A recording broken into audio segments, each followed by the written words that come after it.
we actually have a little bit of Epstein news to talk about today. And of course, that involves former Attorney General Pam Bondi announcing to the House Oversight Committee that, guess what?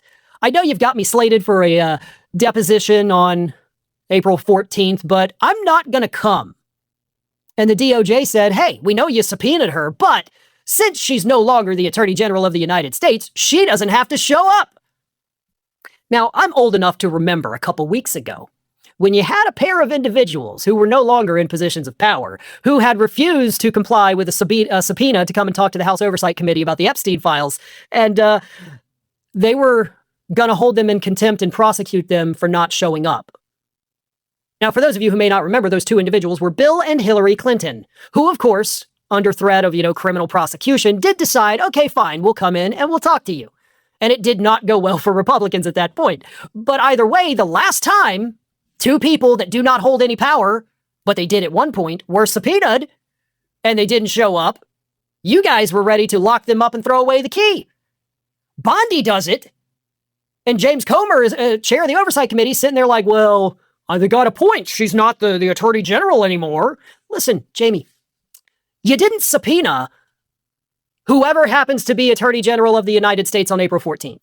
That is not how the subpoena went out. No, the subpoena was addressed to an individual human being, regardless of their position. It was addressed to Pamela Bondi. It didn't say, by the way, you don't have to comply with this if you're not the Attorney General on April 14th, 2026. That's not what it said. That is nowhere in that subpoena. Nancy Mace, of all people.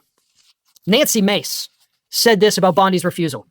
She said, leaving office doesn't mean you get to dodge accountability. Pam Bondi was subpoenaed by name, not by title. And because the DOJ stonewalled Congress and refused to follow the law, she needs to appear before the Oversight Committee and answer for it.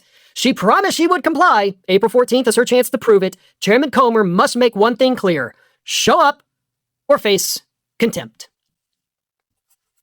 Now, I do love that she actually said the exact same thing I did. You were subpoenaed under your name, not under the title. You don't get to just use your former office and say, oh, guess what? She's not going to show up because she doesn't work here anymore.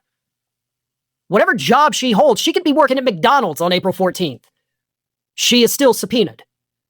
So Bondi cannot continue to escape this. The only question is, will idiot James Comer actually do anything about it if she doesn't show up for this under oath testimony / deposition? Bondi was given a job by Congress to release all of those files. And if she had to redact anything, she was required by law signed by Donald J. Trump himself to provide explanations as to what was redacted and why. She has failed to do each and every one of those things. So even though she does not hold that position anymore, she is still required to answer for the actions that occurred while she was in a position of power. She doesn't get to bow out of it. She doesn't get to pretend that she's not liable for any of this crap now that she's not Attorney General. It is what it is. And she's got to go answer those very tough questions, and she's got to do it under oath.